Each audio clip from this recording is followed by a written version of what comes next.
నీ హృదయములో ఉండవలెను. నీవు నీ కుమారులకు వాటిని అభ్యసింపచేసి నీ ఇంట కూర్చున్నప్పుడు త్రోవను నడుచునప్పుడు పండుకొనున్నప్పుడు లేచినప్పుడు వాటిని గూర్చి మాట్లాడవలెను. వాటిని నీ చేతికి కట్టుకొనవలెను. అవి నీ కన్నుల నడుమ బాసికము వలె ఉండవలెను. నీ ఇంటి ద్వారబంధముల మీదను నీ గౌనుల మీదను వాటిని రాయవలెను. నీ దేవుడైన యెహోవా ప్రభు మాటలు అందరూ ఉనికిలో నిండారుగా దీవించున్న గాక. ఆమేన్. ఆమేన్. దేవుని బిడ్డలారా, అరే దేవుడైన యెహోవా ఆయన ఏం చెప్తున్నాడు? నేడు నేను నీకు ఆజ్ఞాపించి మాటలు హృదయంలో ఉండవాలి. ఎక్కడ ఉండాలా? నీకు హృదయంలో ఉండాలని. అవునా? ఆయన చెప్తా ఉన్నాడు. పిల్లరా, ఏముండాలంట? దేవుని మాటలు, దేవుని వాక్యము యాడుండాలా? హృదయములో ఉండాలని పరిశుద్ధ గ్రంథమైన బైబిల్ తేటగా తెలియజేస్తా ఉంది. మరి మన హృదయంలో దేవుని మాటలు ఉన్నాయా? ఏమండి, మన హృదయంలో దేవుని మాటలు, దేవుని వాక్యము ఉన్నదా? అయితే ఎంతవరకు లేకపోయినా దేవుని బిడ్డారా, ఈ నూతన సంవత్సరములో లేక ఈ కుటుంబీకులు ఏర్పాటు చేసుకున్న ఈ కూడికలో నుండి దేవుడు మనతో మాట్లాడుతున్నాడు. ఎవరి? దేవుని వాక్యము నీ హృదయంలో ఉండవలెను. నువ్వు మారు మనసు పొందకపోతే నువ్వు త్రాగుపోతావో, తిట్టుపోతావో, తిరుగుపోతావో అయితే నీలో ఉండాల్సిన అవసరం లేదు దేవుని వాక్యం. అవునా? అయితే నువ్వు రక్షించబడినట్లయితే, నువ్వు మారు మనసు పొంది పాప క్షమాపణ నిమిత్తం బాప్తిసం పొందినట్లయితే నీ హృదయం ఏముండాలా? దేవుని వాక్యం ఉండాలి. దేవుని మాటలు నీ హృదయంలో ఉండాలి. మరి ఎంతమంది హృదయంలో దేవుని వాక్యం ఉందో, ఎంతమంది హృదయంలో నేను రక్షించబడ్డానని చెప్పుకుంటూ ఎంతమంది దేవుని వాక్యానికి చోటివ్వని వారు, దేవుని వాక్యాన్ని ప్రేమించని వారు, దేవుని వాక్యాన్ని పట్టించుకోని వారు, దేవుని వాక్యాన్ని కదా ఎంతమంది ఉన్నారు పిల్లలు? మరి ఇక్కడ కూడి ఉన్న మనందరిలో దేవుని మాటలు మరి ఎందరు హృదయాల్లో ఉన్నాయో, ఎందరు హృదయాల్లో లేవో. అవునా? మనం పరిశీలన చేసుకుని, లేకపోతే నువ్వు పశ్చాత్తాపడి ప్రభువును క్షమించు ప్రభువా, నువ్వు కరుణించి నీ కృపను బట్టి, నీ దయను బట్టి, అయ్యా నాకు 2025 సంవత్సరములో నుండి 26వ సంవత్సరములోనికి అయ్యా నన్ను నడిపించావు ప్రభు అని నీకు స్తోత్రం. కానీ నా హృదయంలో నువ్వు లేవయ్యా, నీ మాటలు లేవయ్యా, అయితే నన్ను మన్నించు ప్రభువా, క్షమించు ప్రభువా. నాయనా, నీ మాటలు, నీ వాక్యము చేత నా హృదయాన్ని నింపుకోవడానికి మీరే నాకు సహాయము చేయండి అయ్యా అని కనుక మనము పశ్చాత్తాపముతో ప్రభువుని వేడుకుంటే కదా, ప్రభు ఏం చేస్తాడు చెప్పినప్పుడు దేవుని వాక్యం పట్ల మనకు ఆశ పుట్టిస్తాడు. దేవుని వాక్యం చదువుకోవాలి, దేవుని వాక్యం వినాలా, దేవుని వాక్యం నా హృదయంలో నింపుకోవాలా అనే ఆశ ప్రభువారే మనకు కలుగు చేస్తాడన్నమాట. అవునా? ఎందుకు? మన పశ్చాత్తాపడ్డాం. అవునా? అయ్యా నీ వాక్యానికి, ఈ వాక్యం నా హృదయంలో నింపుకోవడానికి సాయం చేయమని అడిగాం మనం. అవునా? అడుగుడు నీకు అని ప్రభువా చెప్పారు కనుక ఖచ్చితంగా ప్రభు మనకు సహాయం చేస్తాడు. దేవుని మహిమ కలుగును గాక. హల్లెలూయా కదా. అప్పుడు మన హృదయంలో ఉన్నట్లయితే ఏం చేస్తాం? అప్పుడు మనము వాటిని బట్టి మన పిల్లలకు మనము నేర్పడానికి అవకాశం ఉంటుంది అన్నమాట. హృదయం లేకపోతే మనమే నేర్పిస్తాం చెప్పండి. పిల్లలకి ఎప్పుడు నేర్పించాలా? పిల్లలకి వాడు మొక్క ఉన్నప్పుడే నేర్పించాల. వాడు మానైతే నేర్చుకుంటాడా? వింటాడా మాట? వాడు మానైతే ఎవరు వెన్ను పిల్లరా? అంటారా? వినరు. ఒకవేళ మనం ఒత్తిడి చేసేవాడుకో, నీ మాట నేనింది, అసలు నేను ఇంట్లోనే ఉండను అంటాడు. అసలు నేను ఇంట్లోనే ఉండను, నా ఇష్టం వచ్చినట్టుకు వెళ్తాను అంటాడు. అనడా? అంటాడు. వాడు పెద్దోడు అయ్యాడుగా, వాడు బాగున్నాడుగా కదా. అందుకని మొక్క అయితే ఇటు పడినట్టు వంగింది. అవునా? మొక్కగా ఉన్నప్పుడే పిల్లలకి ఏం చేయాలా? నేర్పించమని ప్రభువారు చెబుతున్నాడు. పిల్లలు అవునా కదా? పిల్లలు నేర్పించాలా. ఇప్పుడు అన్న ఉంది, అన్న ఎప్పుడు నేర్పించింది? పెద్దడానికి నేర్పించిందా? లేదు. పిల్లలు ఎప్పుడు నేర్పించింది? పుట్టినప్పటి నుండి. ఎప్పుడైతే దేవుడు కనికరించి తన గర్భం తెరిచి అన్నకు సమయాలు ఇచ్చాడో కదా, ఇచ్చిన నాటి నుండి దేవునికి ప్రతిష్ఠించేంత వరకు, అవునా, వాక్యం నేర్పించేది. పిల్లలు నేర్పిందా? నేర్పింది. దేవుని వాక్యాన్ని పాలతో ఉగ్గినలో రంగరించి పాలతో వాక్యాన్ని కూడా పోసింది కడుపులకు. పిల్లలు దేవుడికి మహిమ కలుగును గాక. అందుకే దేవుడు సమయాల్ని గొప్ప ప్రవక్తగా చేశాడు. Praise the Lord. ఎలా చేశాడు? గొప్ప ప్రవక్తగా. పిల్లలు కదా. అవునా? దాని మొదలుకొని బేర్షెబా వరకు సమూయేలు ప్రవక్తనే.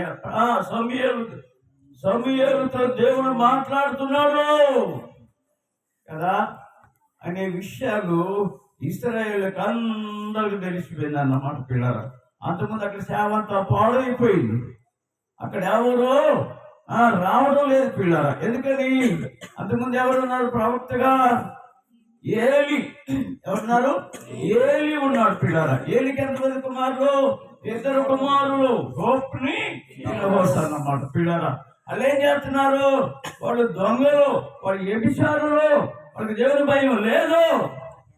లేదు, దేవుని భయం లేదు. పిల్లలు అంటే ఏలి తన భార్య వాళ్ళిద్దరూ వాళ్ళని అలా పెంచారు. దేవుని భయంలో పెంచలేదు. పిల్లలు వాళ్ళు చిన్నప్పటి నుంచి వాళ్ళు వదిలేశారు. వాళ్ళు ఇష్టానుసారంగా జీవించడానికి వారు కారకులు అయిపోయారు. వాళ్ళు ఏమయ్యారు? వ్యభిచారులు అయిపోయారు. పిల్లలు వ్యభిచారులు అయిపోయారు. వ్యభిచారం చేస్తున్నారు.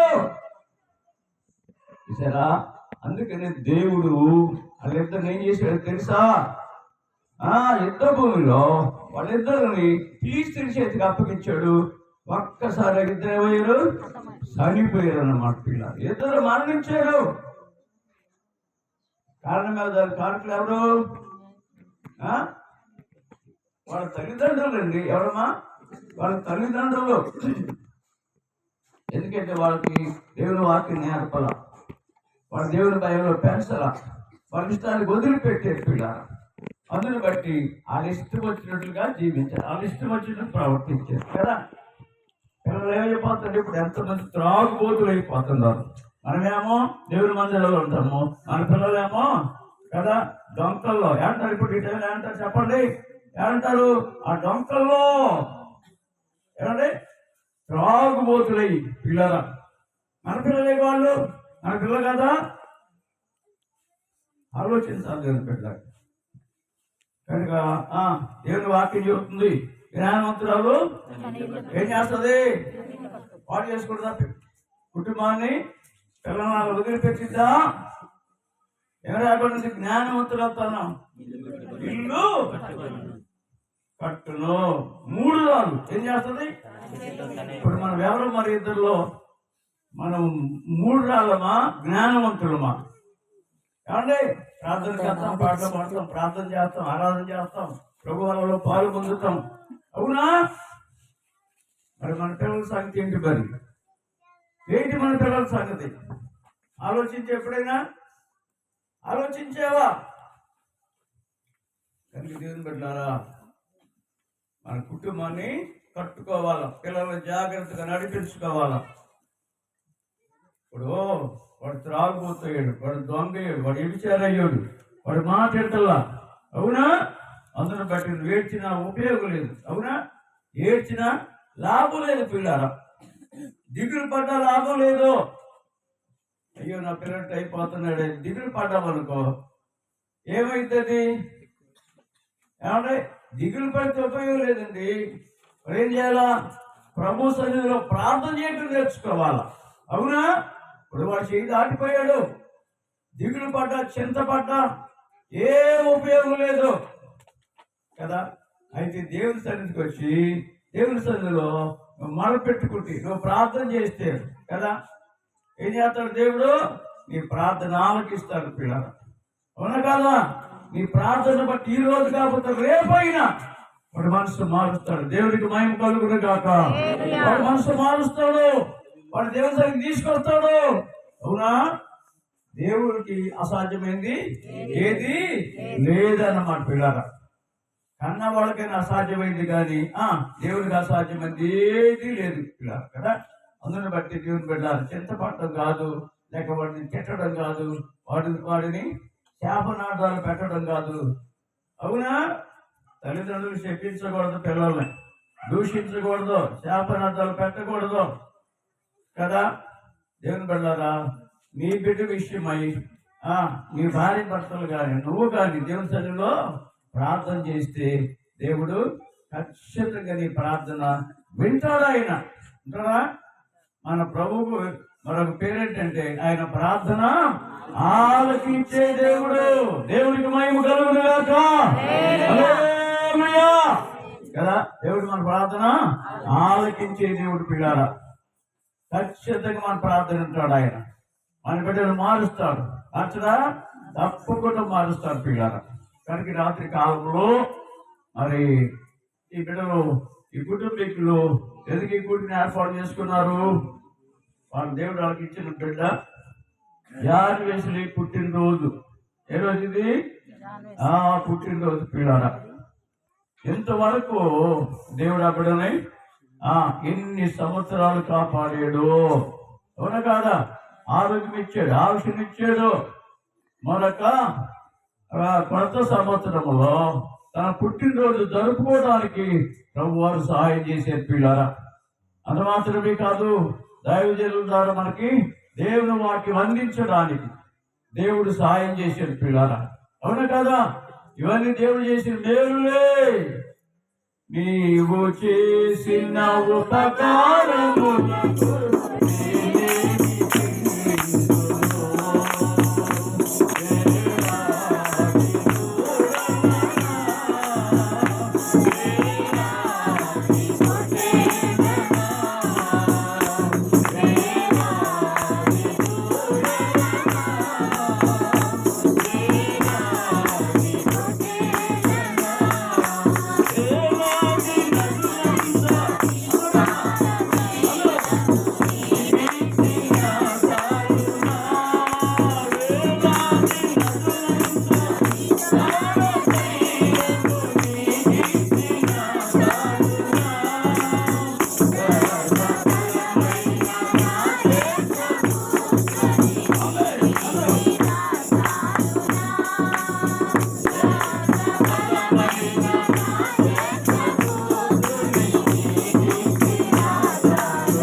మరి పరిశుద్ధ ఆత్మదేవుడు మనతో మాట్లాడుతుండగా ప్రతి వారి కుటుంబాలు ఏం చేయాలమ్మా? కట్టుకోవాలి. దేవుడిచ్చిన బిడ్డలను ప్రభు కొరకు పెంచడము నేర్చుకోవాలి పిల్లరా. అలా నేర్పేవంటే, అలా పెంచేవంటే నీ బిడ్డను బట్టి, నిన్ను బట్టి దేవుడు ఎంతో ఆనందిస్తాడు కదా. నిన్ను బట్టి దేవుడు ఎంత సంతోషిస్తాడో పిల్లరా. అవునా? ఇప్పుడు బిడ్డలు ఎవరిస్తారు చెప్పండి? ఎవరిస్తారు? కుమారులు యెహోవా అనుగ్రహించు స్వాస్థ్యము. ఎవరు? యెహోవా అనుగ్రహించు స్వాస్థ్యము. కుమార్తెలు ఆయనిచ్చు బహుమానమని దేవుని వాక్యం తెలియజేస్తారు పిల్లరా. కనుక పిల్లలు దేవుడు ఇస్తాడు. కూడా కాదా?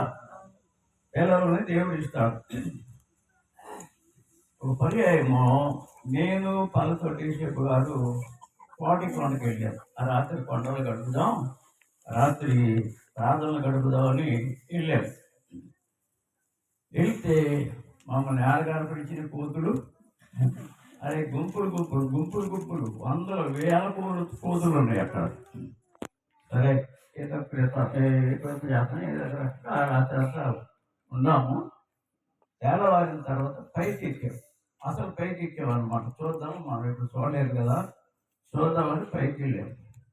పైకి వెళ్తే ఆ వైపు ఈ వైపు అన్ని చెట్లు, చెట్టుకు కనీసం 100 ఉయ్యాలు ఉండేవి. ఎన్నండి? కుప్పలు తెప్పలు ఉయ్యాలు. చివరి కొట్లు ఉంటాయా, అవి తీసుకొచ్చి దాన్ని అంత రాయి పెట్టి ఊపిరి కావాలి. కాబట్టి ఊపిరి కావాలి పిల్లల కోసం. ఆశ మరి ఏం చేస్తా చెప్పండి కదా. ఆశ ఏంటది? పిల్లల కోసం పిల్లలు, తల్లుల యొక్క తపన, ఆశ అన్నమాట పిల్లలు. అవునా? దానికి దేవుని బిడ్డలు చూడండి. కారణం ఏంటంటే బిడ్డలు ఎవరిస్తారో పాపం వాళ్ళకి తెలియదు. తెలుసా? తెలిస్తే చెట్లు ఉయ్యాలి ఎందుకు వేస్తారు చెప్పండి? వేస్తారు ఉయ్యాలో. చిన్న చిన్న చెట్లు 2 వేసి 3 వేసి 4 వేసి ఉయ్యాలండి. ఉయ్యాల్లో దానిలో రాళ్ళు చూసారా? చూడండి ఎంత ఆశ పిల్లల కోసం. దేవుని మహాకృపను బట్టి మనం ఉయ్యాలు కట్టిన అవసరం లేదు, రాళ్ళు వేసుకోవడం అవసరం లేదు. ప్రభు అంటే ప్రభు సాయం చేస్తాడా? చేస్తాడమ్మా? పిల్లలు అంత మంచి దేవుడు కదా. అంటే మనం కలిగిన దేవుడు అంత మంచి దేవుడు అన్నమాట పిల్లలు. అది ఎలాంటిదైనా, ఎంతటిదైనా, మనకు అసాధ్యమైన, మనకు వల్లగాందైనా, అవునా, మన ప్రార్థన చేస్తే అసాధ్యమైందని దేవుడు ఏం చేస్తాడు? సాధ్యం చేస్తాడు. సభలు కూడా దేవుడు మనం అవునా కదా? సాధ్యం చేస్తాడా? ఉందా నమ్మకం నీకు? ఉందా విశ్వాసం నీకు? నమ్ముడు నీ వలనైతే నమ్మవానికి నమ్మాలి. మనం ఏం చేయాలమ్మా? నమ్మాలన్నమాట పిల్లరా. నమ్మాలి, విశ్వసించాలి పిల్లలు. దేవుని దగ్గరికి వెళ్ళేటప్పుడు, ప్రార్థన చేసేటప్పుడు, అవునా, ప్రభు చెప్పారు నీ నమ్మిక చొప్పున నీకు. చూసారా? నీ నమ్మిక చొప్పునే. కనుక మనకి విశ్వాసం ఉండాలి, నమ్మకం ఉండాలి పిల్లలు. యేసయ్య మీద ప్రభు సాయం చేస్తాడు, మేలు చేస్తాడు కదా. నా ప్రార్థన వింటాడు. ఒకవేళ విశ్వాసం లేదనుకో, నమ్మకం లేదనుకో, అదేం తప్పు కాదు, పాపం కాదు. లేకపోతే ప్రభు అడగమన్నాడా? అడుగు ప్రభువా, నాకు విశ్వాసం దయచేయి ప్రభువా, నాకు నమ్మకాన్ని పుట్టించయ్యా కదా. మనకు ఏది లోపం ఉందో, ఏది లోటుకుందో దాన్ని అంతటిని ప్రభు దగ్గర పెట్టి ఏం చేయాలా? ప్రార్థన చేయాలి పిల్లలు కదా. నాకు విశ్వాసం లేదులే, నేను రానులే, నాకు నమ్మకం లేదులే, నేను రానులే కదా. అలా కాదు పిల్లలు. విశ్వాసం అయితే ప్రభుని అడుగు కదా. ఇప్పుడు మనకి విశ్వాసం, ఇప్పుడు నేను సేవకుడు, నాకెక్కడి నుంచి విశ్వాసం నాకు ఉండదు కదా. నాకు లేదే నాకు తెలుసు కనుక నేనేం చేస్తాను? ప్రభువా, నాకు విశ్వాసము కలిగించయ్యా, నమ్మకాన్ని పుట్టించయ్యా. కానాను స్థితి అన్నావు కదయ్యా, అమ్మా నీ విశ్వాసము గొప్పదని నువ్వు చెప్పావు కదయ్యా. ఆ గొప్ప విశ్వాసాన్ని నా దయచేయి ప్రభువా అని అడుక్కుంటే దేవుడు ఇచ్చాడు అన్నమాట కదా. కనుక మనందరూ ఏం చేయాలా? దేవుడిని అడుక్కోవాలి, అడగాలి, దేవుణ్ణి అడగాల. అడిగినప్పుడు ఆయన అడుగువానికి అన్ని సాయం చేస్తాడు పిల్ల కదా. విశ్వాసం లేదని నువ్వు దేవుడికి ఇష్టం లేని వాడు కాదని కాదు. మనందరము విశ్వాసం లేని వాళ్ళని, నమ్మకం లేని వాళ్ళని కదా. దేవుడికి ఇష్టం కాని వాళ్ళని అయినా ఆయన మనం వదిలిపెట్టాలి, అయినా మనం త్రోసివేయాల కదా. ఆయన ప్రేమించాడు, మనలో కృపచేత రక్షించుకున్నాడు, విశ్వాసాన్ని కలిగించాడు, నమ్మకాన్ని పుట్టించాడు, ప్రేమను పుట్టించాడు పిల్లలు కదా. కనుక రాత్రి కాలంలో ఏం చేయాలి మనము? నేడు నీకు ఆజ్ఞాపించే మాటలు నీ హృదయంలో ఉండవలెను, వాటిని నీ కుమారుడికి అభ్యసింప చేయవలెను. ఎప్పుడు? ఎప్పుడు ఇంట కూర్చున్నప్పుడు, ఇంట్లో కూర్చున్నప్పుడు, నడిచినప్పుడు, త్రావు నడిచినప్పుడు, పండుకొనినప్పుడు, లేచినప్పుడు వాటిని గూర్చి కదా యేసయ్యకి వచ్చి మన పిల్లలతో మాట్లాడాలి పిల్లల. ఇశ్రాయేలీయులు అలా చేస్తారు. వాళ్ళు పాలిచ్చేటప్పుడు దేవుని మాట్లాడాలి చెబుతారు. అన్నే కాదు పిల్లల, ఇశ్రాయేలు స్త్రీలు అందరూ అలాగే చేస్తారన్నమాట. అందుకే ఇశ్రాయేలు స్త్రీలకు వచ్చి కదా ఎవరు ఐగుప్తి ఎవరు ఐగుప్తి కాన్పు చేసేవాళ్ళు ఏమంటారు? ఏమని చెప్పారు వాళ్ళు రాజుగారికి? ఐగుప్తి స్త్రీలు ఎలాంటి వారంట? బహు సురుకైన వారు. ఎలాంటి వారంట? బహు సురుకైన వారు. వాళ్ళు ఐగుప్తి స్త్రీల వంటి వారు కారు. ఎవరు? హెబ్రీ స్త్రీలు పిల్లలు. ఐగుప్తి స్త్రీల వంటి వారు కాదు. వాళ్ళు బహు చురుకైన వారు. ఎంత అద్భుతమైన సాక్ష్యం ఎవరికి ఇచ్చింది? ఎవరికి? రాజుగారికి పిల్లలు. ఎవరికి ఇచ్చారమ్మా మంత్రసాలలో? రాజుగారితో రాజుగారికి సాక్ష్యం ఇచ్చారు. వీళ్ళకి వచ్చి పిల్లలు చురుకైన వారని కదా. దేవుని పిల్లలు ఎలా ఉండాలా? చురుకుదనం కలిగి ఉండాలి. చురుకుండాలి పిల్లలు కదా. నిద్రపోతతో ఉసూరుమంట దేవుని సభలో కూర్చోకూడదు. హుషారుగా ఉండాలి కదా. హుషారుగా ఉండాలి దేవుని సభలో పిల్లలు.